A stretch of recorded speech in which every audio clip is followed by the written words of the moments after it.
Hello, bro. We're back with another book, The Madness of Mary Lincoln. Obviously, Mary Todd Lincoln, although I think the Todd was added after her death. And yeah, so this is by Jason Emerson. It is a formerly owned by Sherman.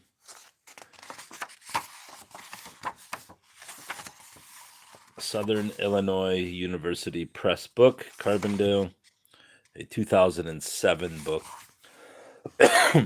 Pardon. Expect a lot of coughing. We will skip the acknowledgments page.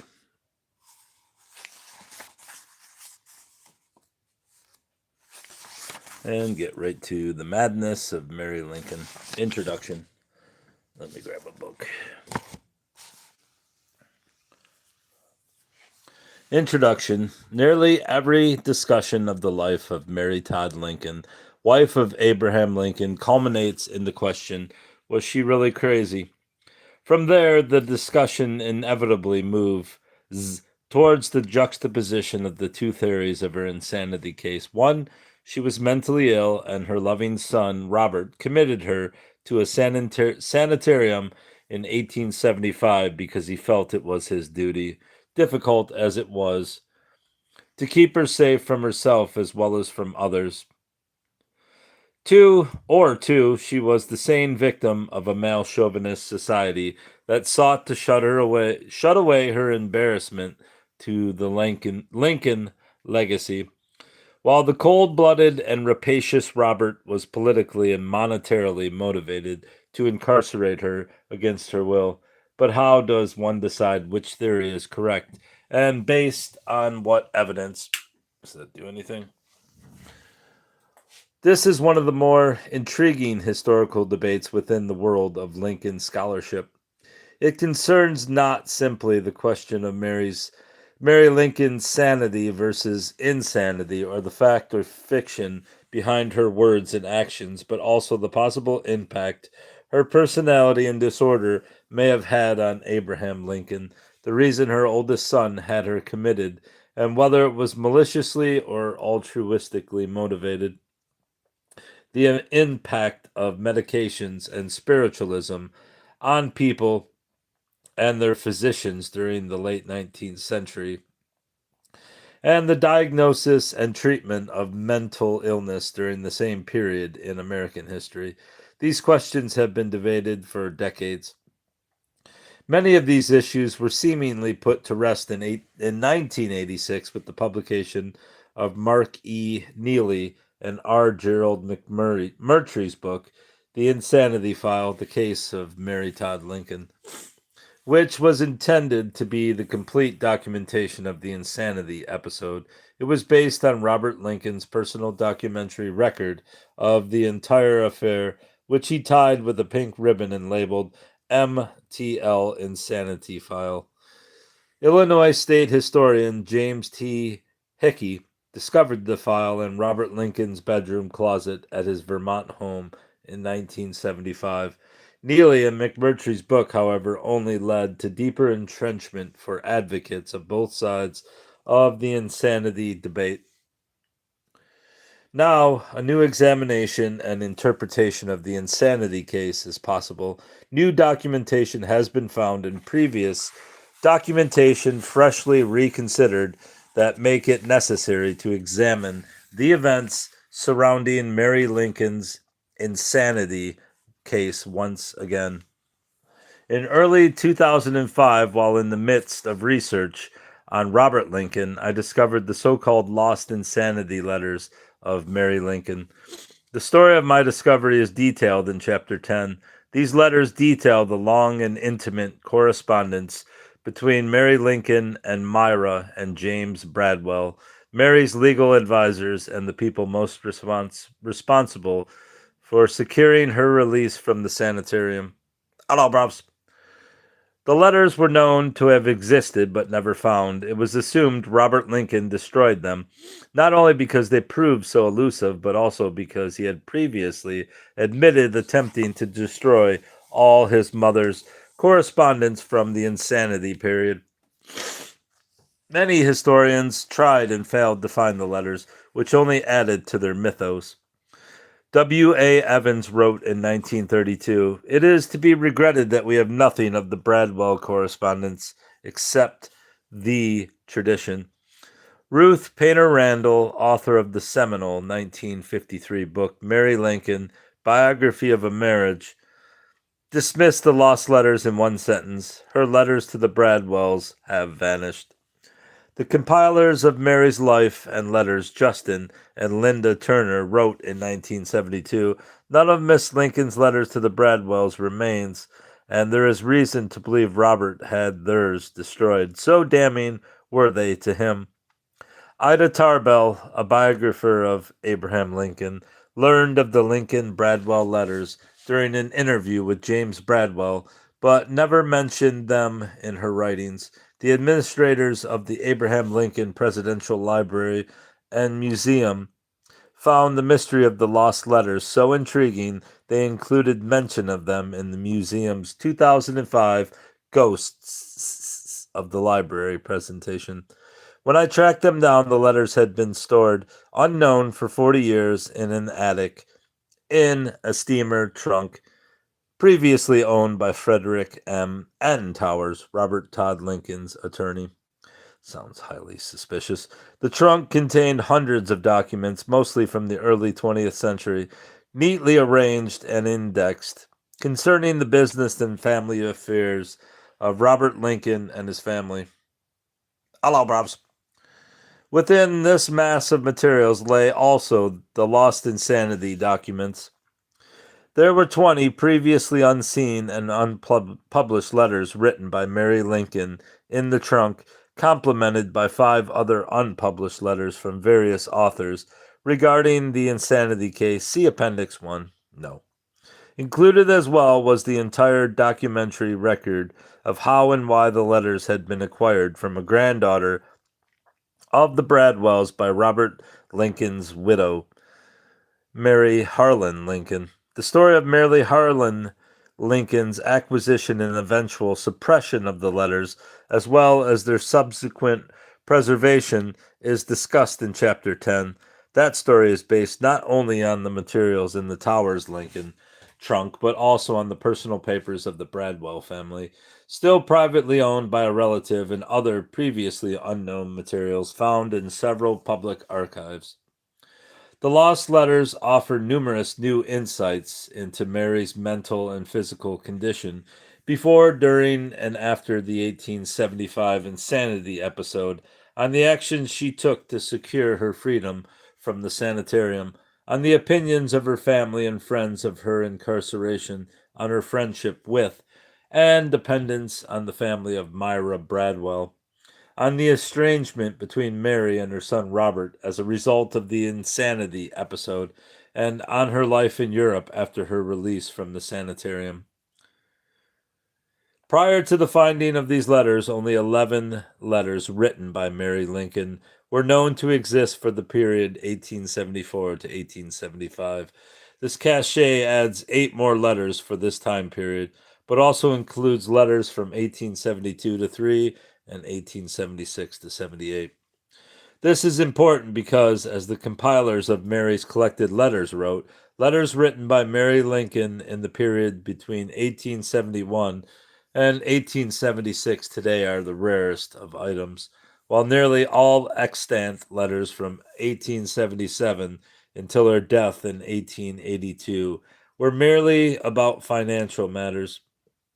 Also found in the steamer trunk was Mary Lincoln's lost will, drawn up by James Bradwell in 1873, which was known to have once existed but was assumed destroyed and has never been viewed before or published in any form. Finally, the trunk contained a 111-page unpublished manuscript about the insanity case based on the letters titled "The Dark Days of Abraham Lincoln's Widow," as revealed by her own letters. Written in the late 1920s by Myra and James Bradwell's granddaughter, the existence of this manuscript played a key role in the disappearance of the lost letters from history. This new examination of the insanity case also incorporates recently discovered letters pertaining to the event acquired by Illinois State Historical Library in 1999.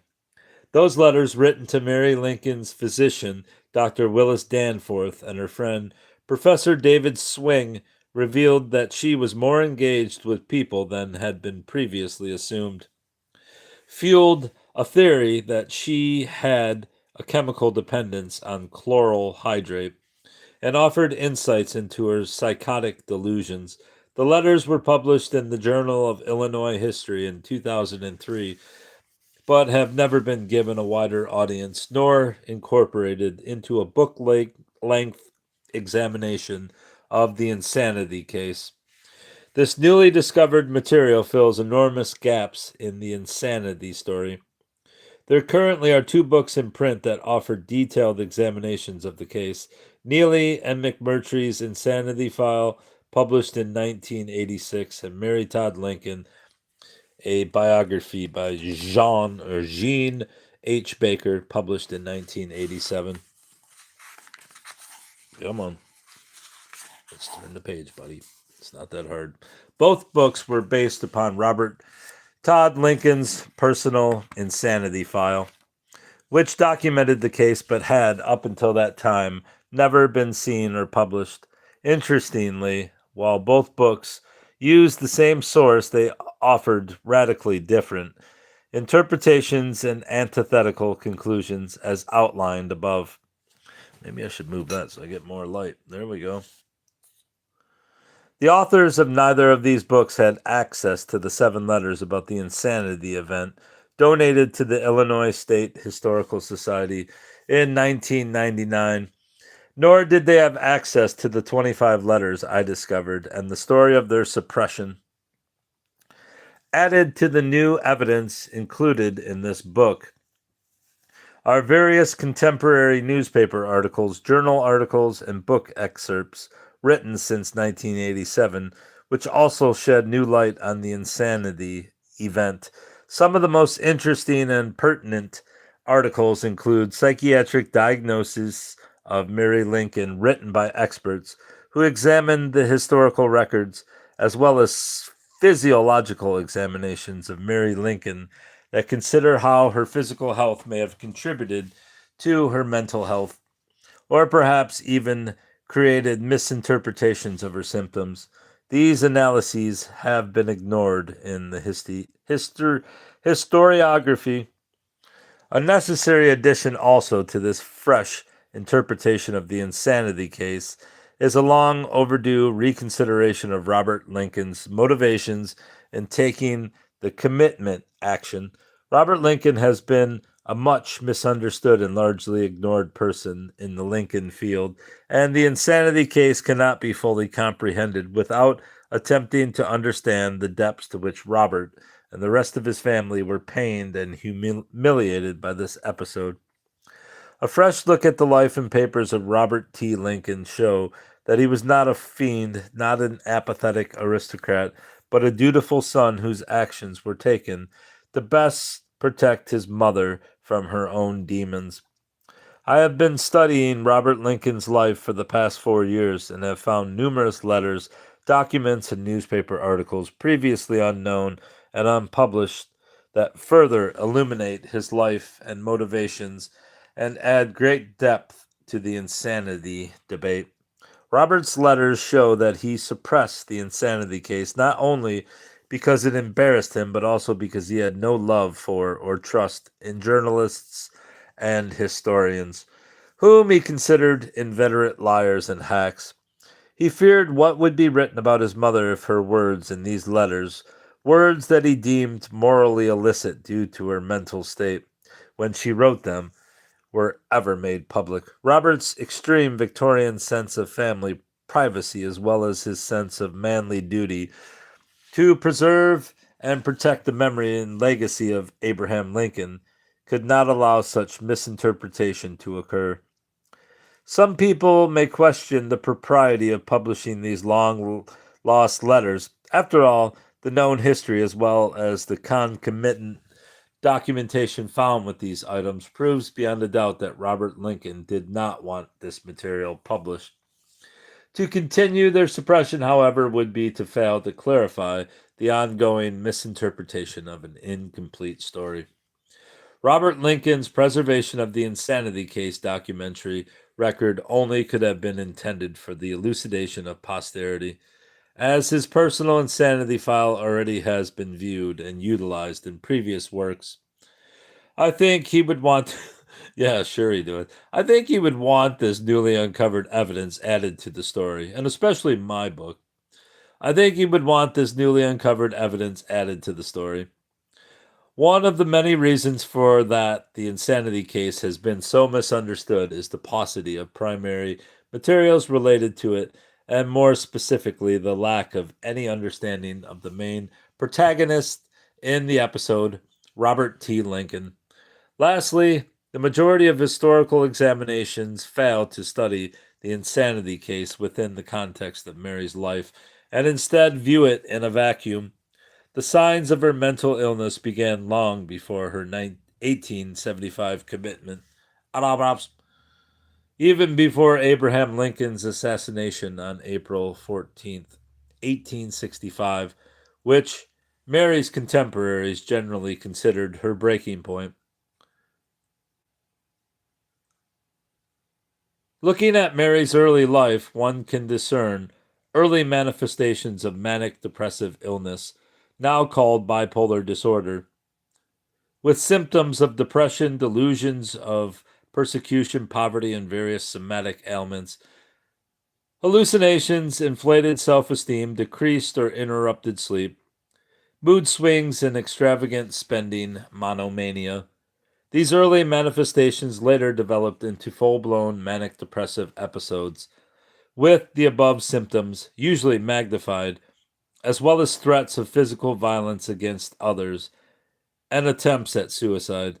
This multiplicity of psychotic episodes show that she did not suffer simply from one insanity episode that led to her commitment in 1875, which is the general understanding, but rather she suffered numerous episodes throughout her life that led to the inevitable denouement. To finally pull all of this primary and secondary material together into a coherent whole for the first time allows a clearer picture of Mary Lincoln's insanity case, its causes, events, and ramifications. It allows a better understanding of Robert Lincoln, which in turn clarifies the history of the insanity episode and more fully illuminates Mary Lincoln.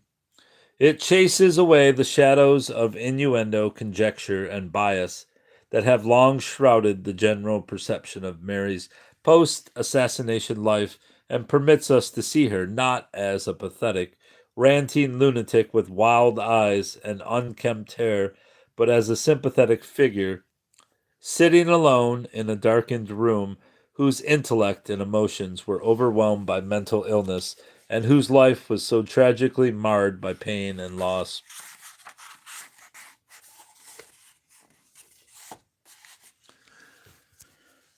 How many pages is this? 14?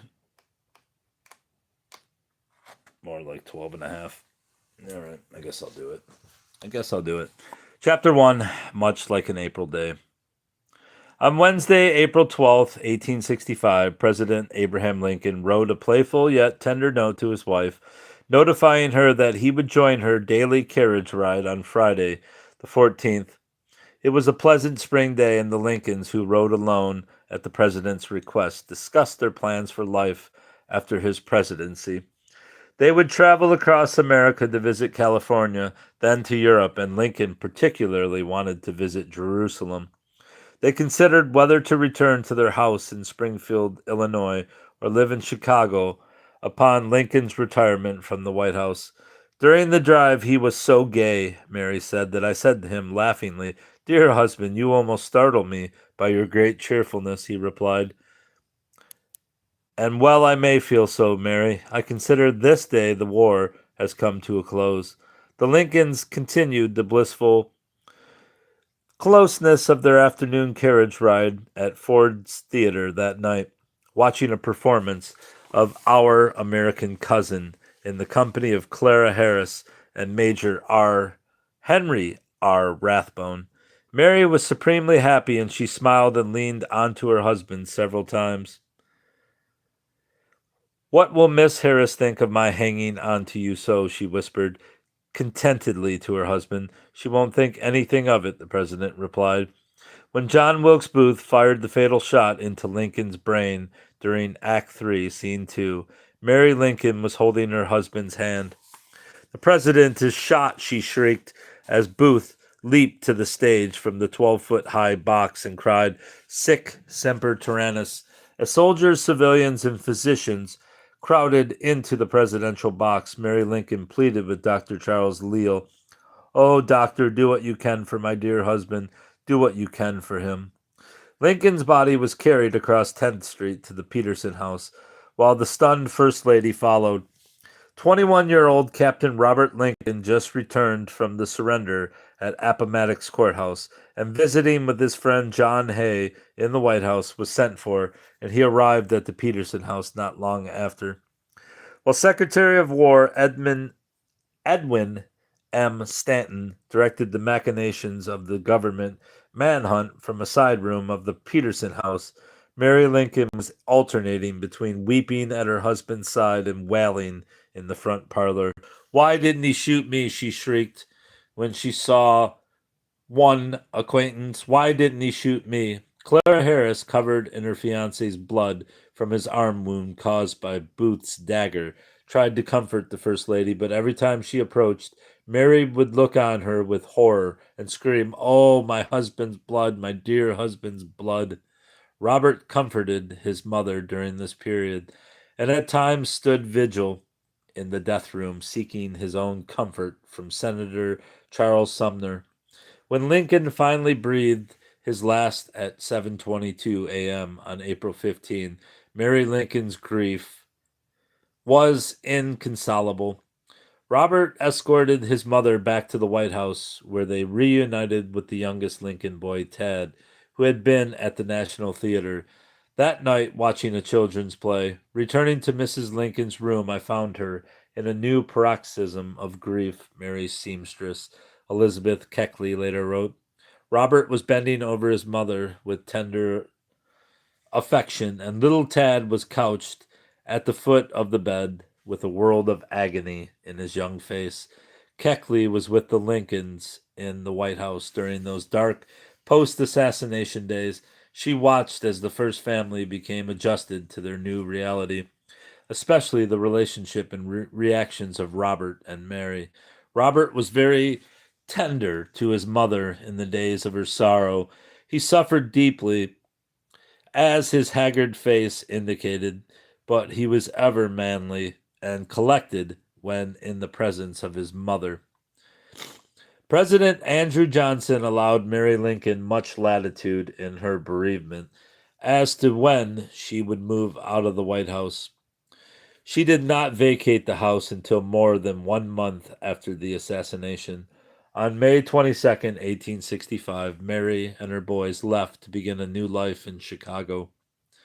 In the audacity of John Wilkes Booth's act and the aftermath of Reconstruction, Americans often overlook the very deep impact that Lincoln's assassination had on his immediate family. Not only did it leave 11-year-old Tad without a father and 21-year-old Robert as head of the family, but it also left Mary Lincoln a shattered widow. Many family friends, contemporaries, and subsequent historians attribute the breaking point of Mary Lincoln's tenuous mental state to that very dreadful night, as Robert later called it. Robert considered his mother's derangement the direct result of it.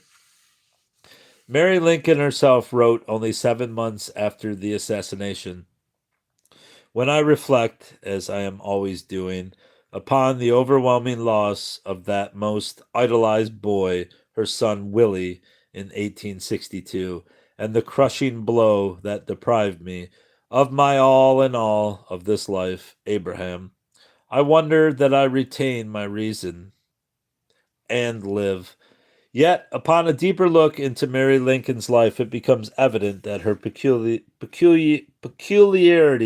and peccadillos began long before that fateful Good Friday in 1865. The deathbed of Abraham Lincoln, Library of Congress. The courtship of Abraham Lincoln and Mary Todd was incongruous, to say the least.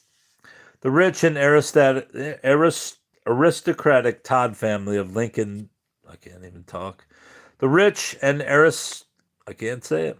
The rich and aristocratic, the rich and aristocratic Todd family of Lexington, Kentucky, did not consider the uncouth backwoods Lincoln a suitable match for the cultured and educated Mary. Yet Mary and Abraham had much in common. They both loved poetry and literature, both believed in Whig political principles, and idolized Henry Clay, whom Mary knew personally. Both loved children, and both suffered the death of their mother at an early age. For Mary Todd, this was the first great loss of her life, and one that was compounded by her father's remarriage to a woman who resented Robert Todd's first brood of children. By October 1839, 20-year-old Mary was so weary of living and clashing with her stepmother that she sought escape in Springfield, Illinois, in the home of her sister, Elizabeth Edwards. Mary immediately became one of the belles of the town, enchanting all the eligible young men. The sunshine in her heart was reflected in her face, said her sister-in-law. Even her most vociferous critic, William Herndon, conceded that she was a stunning woman. Full of charm, culture, and grace, she had a high intelligence, a quick wit, and a noticeable beauty. She is the very creature of excitement, one young lawyer wrote in 1840, while Mary's brother-in-law, Ninian Edwards, said of her, she could make a bishop forget his prayers. Mary soon led the young men of the town on a merry dance, counting among her suitors a grandson of Patrick Henry, future U.S. Senators Stephen A. Douglas, Edward D. Baker, James Shields, and Lyman Trumbull, and of course, Abraham Lincoln. Mary was quick, gay, and in the social world somewhat brilliant, her sister Elizabeth Edwards stated years later. She loved show and power and was the most ambitious woman I ever knew. She used to contend, when a girl, to her friends in Kentucky that she was destined to marry a president. Mary's sister was witness to the courting of Mary Todd and Abraham Lincoln, much of which occurred at the Edwards' home. Mary invariably led the conversation. Mr. Lincoln would sit at her side and listen. He scarcely said a word, but gazed on her as if irresistibly drawn towards her by some superior and unseen power. Abraham and Mary were wed, despite one broken engagement and an 18-month hiatus in their relationship. In November 1842, Lincoln had inscribed on the inside of Mary's wedding band the phrase, "Love is eternal." And the marriage was, by most accounts, based on a foundation of love. My wife is as handsome as when she was a girl, and I, a poor nobody, then fell in love with her, and what is more, I have never fallen out. Lincoln is reported to have said during the White House years. General Daniel Sickles, who knew the Lincolns on a personal level, during the Civil War stated he had never seen a more devoted couple, while abolitionist Jane Grey Swisshelm noted their devotion in the way that Mary completely merged herself and her husband. Letters between Abraham and Mary that testify to their feelings are rare today. The most well known is an exchange of letters during 1848 when Lincoln was a member of Congress and lived in Washington, while Mary and their two sons, Robert and Edward, lived with the Todd family in Lexington, Kentucky. In this troublesome world, we are never quite satisfied, Lincoln wrote. When you were here, I thought you hindered me some in attending to business, but now, having nothing but business, no vanity, it has grown exceedingly tasteless to me. I hate to sit down and direct accounts. I hate to stay in this old room by myself. Part of Mary's response stated, "How much I wish, instead of writing, we were together this evening. I feel very sad away from you." Of course, the Lincoln marriage was not perfect, and both Abraham and Mary had their faults. Mary Lincoln was intelligent, witty, vivacious, and cultured, but she also was spoiled, petulant, selfish, nervous, and excitable. This duality of personality can be traced all the way back to her childhood. Mary's cousin once wrote that as a child, Mary was highly strung, having an emotional temperament much like an April day, sunning all over with laughter one moment, the next crying as though her heart would break. During the Springfield years, it was familiarly stated that Mary was always either in the garret or the cellar. In the White House, Presidential Secretary William O. Stoddard wrote, "It was not easy at first to understand why a lady who could be one day so kindly, so considerate, so generous, so thoughtful, and so hopeful could upon another day appear so unreasonable, so irritable, so despondent, so even niggardly," and not the word you're thinking, but the one where they're holding back, "and so prone to see the dark, the wrong side of men and women and events." This emotionalism dominated Mary, shaped her personality, and formed the background for her later hysteria and self indulgence following the deaths of her husband and children. According to one psychologist and biographer, no other trait was more potent in changing her personality from the grade termed abnormal to the termed pathologic, and in changing her mentality from balanced to unbalanced. I mean, at least she had a excuse. Her young son died, and then her husband got assassinated right next to her. One of Mary's most memorable traits was her unusually high temper that invariably got the better of her and made her many enemies. When offended or antagonized, her agreeable qualities instantly disappeared beneath a wave of stinging satire or sarcastic bitterness. John Hay and John Nicolay, President Lincoln's White House secretaries, dubbed Mary the Hellcat. Herndon later called her a she-wolf and the female wildcat of the age, and stated that her irascible nature caused Lincoln a lifetime of trouble and unhappiness. Yet her temper was mercurial, and she nearly always was regretful when her anger passed. In fact, Mary suffered from severe migraine headaches for her entire adult life, which may have had some impact on her temper as well. James Gourley, a Springfield neighbor, said the Lincolns had their ups and downs like all families, but got along as well as anyone. Lincoln yielded to his wife. In fact, almost any other man, had he known the woman as I did, would have done the same thing. Lincoln sometimes would ignore his wife's hysterics, Gourley stated, and frequently he would laugh at her. Nice guy. If Mary did not calm down, Lincoln would simply pick up one of the children and leave the house. Gurley's reminiscences are in accord with others from the White House years. Mary's seamstress, Elizabeth Keckley, wrote in 1868 that Lincoln was a kind and indulgent husband, and when he saw faults in his wife, he excused them as he would excuse the impulsive acts of a child. Most accounts of their married years in Springfield, collected after Lincoln's death in 1865, coincide with the statements that Mary was mercurial and often difficult, while Lincoln was often detached, yet ever patient. Abraham Lincoln, however, was not a model husband. He was away from home riding the 8th Judicial Circuit for 6 to 8 months a year, leaving Mary alone with the children. This terrified Mary, as she was constantly in dire fear of house fires and burglars, and either she or her husband often arranged for a neighbor boy to sleep in the house with her as protection. As Lincoln's political career ascended, he also spent time away to give political speeches and attend campaign rallies. For Mary, who was not only lonely but also afraid of being by herself in the house, and was especially terrified of thunder and lightning storms, such travel was not ideal. Mary resented Lincoln's time on the judicial circuit because he was the only lawyer who stayed away from home the entire circuit. Also, because he was the senior partner in the law firm of Lincoln and Herndon. Mary felt Lincoln should have stayed in Springfield and sent Herndon out to traverse the state each term. In fact, Mary once told a neighbor that if Lincoln stayed home as he should, she could have loved him better.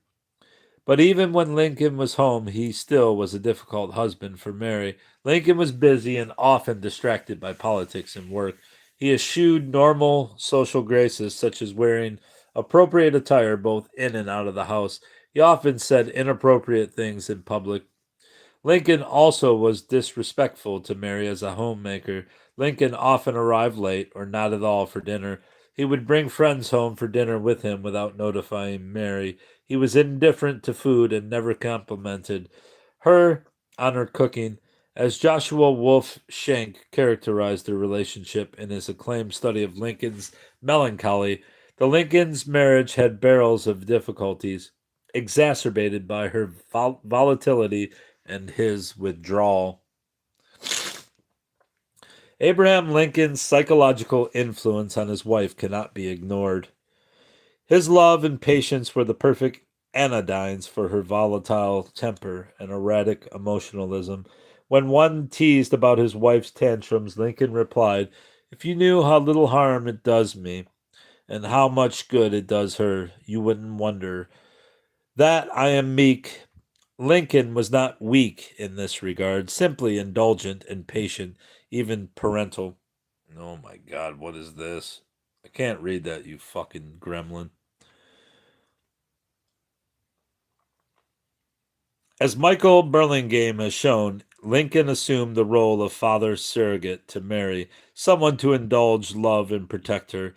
In fact, Mary's White House seamstress stated that nothing pleased Mary quite so much as when Lincoln referred to her as his child wife. This was the essence of Lincoln's influence on Mary. He played multiple roles in her life, satisfying multiple needs. He was, from my 18th year, always lover, husband, father, and all to me, truly my all, she wrote in 1869. Lincoln was the buffer between her and the rest of society that she sorely needed, and the absence of his restraining influence after 1865 would have dire consequences. Still, times were good during the early years of the Lincoln marriage. Two sons were born, Robert in 1843 and Eddie, in 1846. Lincoln had served one term in Congress and his law practice was flourishing. But the next great tragedy of Mary's life, rather a succession of tragedies, occurred in 1849 to 50. Mary's father, Robert S. Todd, died in July 1849. Her emotions while recovering from that loss were then put under strain when the Lincoln's 4-year-old son, Eddie, became ill in December. In January 1850, Mary's maternal grandmother, Elizabeth Parker, to whom Mary went for solace during the years after her mother's death, died. Then just a few short weeks later in February 1850, Eddie died after a 52-day struggle with what is now diagnosed as tuberculosis. Mary was so distraught that she shut herself in her room for days and refused to eat or sleep, forcing Lincoln to plead, "Mary, you must eat, for we must live." Lincoln himself suffered a profound grief at Eddie's death, but resolved to keep his feelings under a firm sway. Mary was shattered by such loss in so short a period, but she recovered, aided by the support she received. She had Abraham and 7-year-old Robert to comfort her and became pregnant with another child just 1 month later. Mary also had family and friends in Springfield with whom to commiserate. In time, 2 more boys were born into the Lincoln family, Willie and Tad, and Abraham Lincoln's political prominence grew.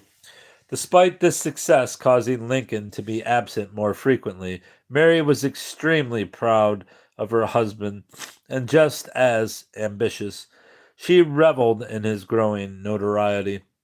Once Lincoln attained the presidency, Mary felt she had arrived at her true and entitled destiny. Yet the great stress and consternation of the White House years, one could argue, only pushed her mind closer to the edge of what was later called insanity. From the time of her husband's election, Mary was in constant fear of his assassination and therefore of her own loss. She constantly asked about better protection for his life, although he always rebuffed her suggestions. Washington society disliked Mary Lincoln. They openly scoffed at her Western uncouthness and simultaneously resented her sense of regal entitlement and haughty air, which led her on huge spending sprees and lavish partying in the midst of war.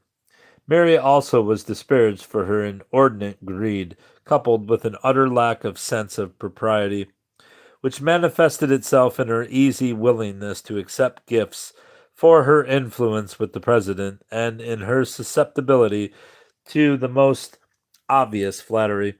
One psychiatrist called this Mary's narcissistic lavishness, about which he succinctly explained: she thrived on adulation, required attention, reveled in adornment, and was sensitive to snubs. Northerners considered her a rebel since she was from Kentucky. Southerners considered her a traitor, and she was therefore derided by the presses of both sections of the country. A major turning point for Mary's emotional and mental states came with the next loss in her life, the death of 12-year-old Willie in February 1862. Of all the Lincoln boys, Willie was the most like his father, precocious, honest, kind, and thoughtful, and today is considered the favorite son of both parents. Willie was an amiable, good hearted boy who had more judgment and foresight than any boy of his age that I have ever known, wrote Horatio Nelson Taft, father of Tad and Willie's daily playmates. He was so bravely and beautifully himself, eulogized family friend and editor N.P. Willis, a wildflower transplanted from the prairie to the hothouse. He retained his prairie habits, unalterably pure and simple, till he died. Both the Lincolns felt this loss grievously, grievously, but for Mary, who always was an extremely emotional woman, her sorrow at Willie's death was incapacitating. She stayed confined to her room for weeks, prompting Robert Lincoln to request Mary's older sister, Elizabeth Edwards, to come stay at the White House. When she left 2 months later, the president arranged for a nurse. Mary could not look at anything connected with Willie. She removed all his clothes and possessions and never again invited Willie and Tad's daily playmates, Bud and Holly Taft, to the White House. Benjamin French, the Commissioner of Public Buildings, wrote in his diary that Mary was terribly affected by her loss and almost refused to be comforted. Elizabeth Keckley, Mary's seamstress, wrote, Mrs. Lincoln's grief was inconsolable. In one of her paroxysms of grief, the president kindly bent over his wife, took her by the arm, and gently led her to a window. With the stately, solemn gesture, he pointed to the lunatic. Oh my God, this is brutal. With a stately, solemn gesture, he pointed to the lunatic asylum. Mother, do you see that large building, that large white building on the hill yonder? Try and control your grief, or it will drive you mad, and we may have to send you there. That's brutal. That is fucking brutal. Mary's few mentions of Willie in extant letters she wrote over the ensuing year reveal she created an apotheosis for her son, calling him too precious for this earth, and their idolized and sainted boy. Her letters also attest to the weakness of her emotional state, for in May 1862 she stated how she was so completely unnerved that I can scarcely command myself to write. In July, she wrote, "The anguish of the thought that Willie is gone, oftentimes for days, overcomes me."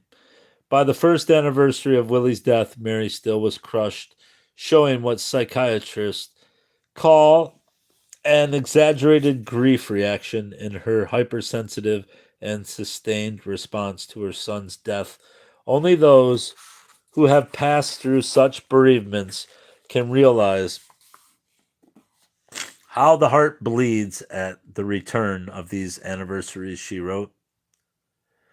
This last statement is interesting since it was on the 10th anniversary of Lincoln's assassination that Mary had her most dramatic break with sanity. It is important to note that Keckley's reminiscence is not the only reported instance of Abraham Lincoln commenting on his wife's mental state. William Herndon, Lincoln's law partner, stated in 1882 that Mr. Lincoln held his wife partly insane for years, and this shows his toleration of her nature, his great forbearance of her outlandish acts otherwise not understood by the great world. William P. Wood, superintendent of the old Capitol Prison, said in 1887 that Lincoln confided in him during the war that his wife's caprices, I am satisfied, are the results of partial insanity. There's Lincoln and his family. These two statements may be true but are troublesome, since there is no corroboration and they were written 17 and 22 years after Lincoln's death, respectively. Herndon called Lincoln the most shut-mouthed man I ever knew and made mention of Lincoln's reticence, secretiveness, his somewhat unsocial nature, his somewhat retired disposition. Mary said that Lincoln was not a demonstrative man, even with her. When he felt most deeply, he expressed the least. To think Lincoln would comment on something as intensely private as his wife's insanity to a mere acquaintance such as Wood is therefore doubtful. And to trust any statement of Herndon about Mary, whom he avowedly despised, is problematic. Keckley's story, however, published in 1868, long before Mary's 1875 insanity trial, is well known and generally accepted. It produces an interesting historical irony that for all the opprobrium toward Robert for committing his mother to a sanitarium, it was in fact Abraham Lincoln who was the first recorded family member to suggest that Mary might need hospitalization. Lincoln, however, was the reason Mary retained her sanity after Willie's death in 1862. Besides his calming influence, and despite all her physical and emotional pain during those first 2 years in the White House, she knew she must be strong for the overwhelming burdens her husband had to bear as president of a divided nation. Mary told her sister that after Willie's death, she felt she had fallen into a deep pit of gloom and despair without a ray of light anywhere. If I had not felt the spur of necessity urging me to cheer Mr. Lincoln, whose grief was as great as my own, I could never have smiled again. In early 1865, Robert marveled at what a brave front his mother put on, even though they all knew she was suffering. Most women would be in bed groaning, but not Mother. She just straightens herself up a little more and says, "It is better to laugh than to be sighing." Tad would go all to pieces if she reversed the words of that opera, and so would my father. Robert's statement was made about his mother's physical rather than emotional health, but it serves as an interesting juxtaposition to the personal self-pitying of her letters. The suffering Robert alluded to came from Mary's July 2nd, 1863 carriage accident, during which, while riding into Washington from the soldier's home, the driver's seat of the presidential carriage became detached, throwing the driver to the ground. The frightened horses began a frantic run along the Rock Creek Road near the Mount Pleasant Hospital, and Mary leaped from the carriage to save herself. The news reports of the incident stated that Mary was stunned, bruised, and battered, but no bones were broken, and her injuries, which were immediately attended to by surgeons from the nearby hospital, did not appear serious. She did suffer a bleeding wound on the back of her head caused by a sharp stone, which doctors at the nearby hospital quickly stitched up. The president telegraphed Robert at Cambridge not to worry, your mother very slightly hurt by her fall. Mary took to her bed, and Lincoln sent for Rebecca Pomeroy, the nurse who cared for Mary and Tad after Willie's death, to attend her. Unfortunately, as was common during the Civil War era, Mary's seemingly benign wound became infected. It was 3 weeks before she was up and about, and her recovery seems to have been incomplete. Mary had suffered severe migraine headaches her entire adult life, and now she had them with greater frequency after the accident. Robert Lincoln later told his aunt that his mother never fully recovered from her head injury, which implied but did not explicitly state that it had an impact on her mental health as well. Besides the physical aspect of the injury, there also was an emotional one. Mary's nurse wrote in her diary the accident was really an assassination attempt on the president, with the driver's seat having been sabotaged. She might have been right. This undoubtedly deepened Mary's existing fear for her husband's life. On a family level, the president spent little time with his injured wife as he was busy coordinating and monitoring the ongoing battle of Gettysburg. Robert also did not come immediately to see his mother and even ignored his father's telegrams about it. These circumstances must have furthered Mary's sense of loss and connection with her own family. For with Willie dead, Robert away at college, and Abraham busy with the war, Mary had only Tad to give her undivided attention. Mary's intense grief over Willie's death, coupled with the effects of her head injury, did not cause her to go mad, but did bring her nearer the breaking point. Emily Todd Helm, Mary's half sister, noticed in 1863 that Mary was nervous, excitable, and wrought up, and that she seemed in constant fear of more sorrows being added to her life. I believe if anything should happen to you or Robert or Tad, it would kill her, Emily told the president. Emily also recorded in her diary a most disturbing and now famous event in which Mary came into her room at night, smiling and with eyes full of tears, to tell her that Willie visited her at night to comfort her sorrows. He lives, Emily, she said with a thrill in her voice I could never forget. He comes to me every night and stands at the foot of my bed with the same sweet, adorable smile he always had. He does not always come alone.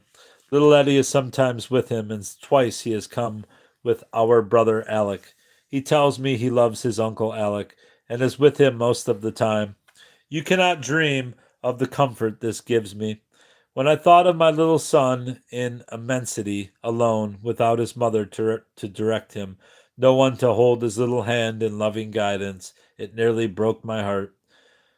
Sister Mary's eyes were wide and shining, and I had the feeling of awe, as if I were in the presence of the supernatural. It is unnatural and abnormal. It frightens me. These visions could have been more mere dreams, products of Mary's unconscious mind, or what sounds more likely, hallucinations. If the latter, they were Mary's first truly psychotic symptoms. In either case, they show Mary exhibiting complex defenses to help ease the burden of her overwhelming loss. Indeed, in later years, at the end of her life, Mary would sleep only on one side of her bed, saving the other side as the president's place. And again in 1880, even though she had cut Robert from her life, still she reveled in newspaper speculations of her eldest son for president, a momentary reprieve of the loss of her son and her own loss of social position, which would be reaffirmed by her offspring. I never in my life saw a more peculiarly constituted woman. Search the world over, and you will not find her counterpart, Mary's White House seamstress declared. Mary's fear often and unfortunately went beyond family matters and into the public domain, personal family matters, that is. She so deeply feared the loss of another son's life that for the duration of the war she refused to let Robert join the army, causing her son's resentment and her husband's embarrassment. We have lost one son, and his loss is as much as I can bear, without being called upon to make another sacrifice. Mary would say, while Lincoln argued that many mothers had lost all their children, and Mary should not be so selfish. Publicly, Mary admitted that it was her fault Robert was in college and not in the army, maintaining that an educated man can serve his country with more intelligent purpose than an ignoramus. Lincoln acquiesced to his wife's anxiety until nearly the end of the war, after Robert had graduated from Harvard. Mary also was a jealous woman and feared the loss of her husband to politics, politicians, friends, and other women. Thurlow Weed said Mary had a singular prejudice against anyone who seemed to have any influence with her husband. It makes me mad to see you sit still and let that hypocrite Seward twice twine you around his fingers as if you were a skein of thread. She, like other cabinet members, also resented his monopoly on Lincoln's time. By the fall of 1862, Lincoln and Seward were together every day. One of Mary's most famous episodes of jealousy and temper occurred during a visit to Army headquarters at City Point, Virginia in March 1865. Whoa! Twice, while inspecting troops at the front, President Lincoln's entourage included the general's wife. The first time, Mary was not present, but heard that Mrs. Charles Griffin was. Do you mean to say that she saw the president alone? Do you know that I never allow the president to see any woman alone? Mary exclaimed. She decided to go on the second trip, but the ambulance in which she and Julia Grant, wife of General U.S. Grant, rode became mired in the mud. The president, who was riding ahead, went out to inspect the troops, accompanied by his generals, as well as by Major General Edward O.C. Ord's young and beautiful wife. Mary was furious. What does that woman mean by riding by the side of the president and ahead of me? Does she suppose that he wants her by the side of him?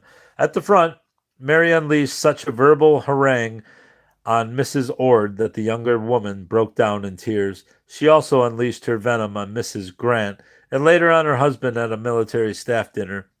Mrs. Grant, however, while admitting Mary's annoyance at Mrs. Ord, disputed the story as hyperbole in her memoirs.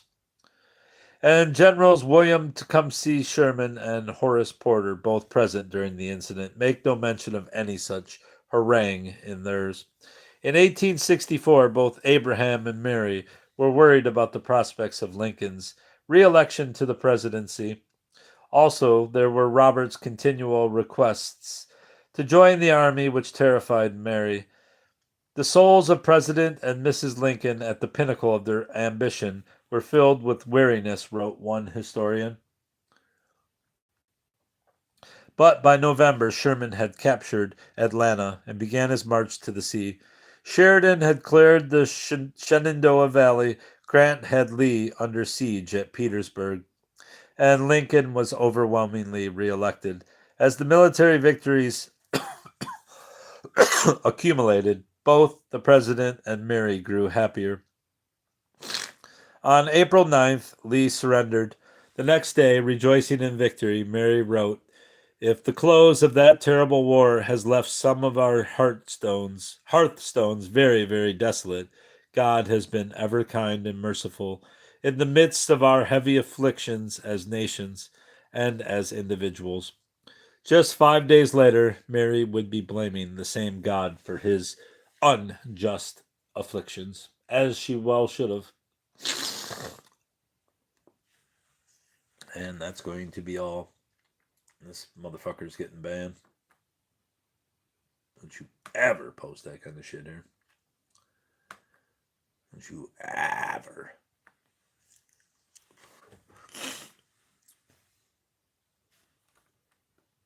Alright, let's see what the Red Wings are doing. I'll let this go for 1 hour, since I'm only 23 seconds away. Oh, the game doesn't start till 1? Alright, maybe it isn't started. Oh man. All right, that's the end of the first chapter and introduction. That's all, Brobs. Goodbye. Legendary journalist dies. All right, goodbye.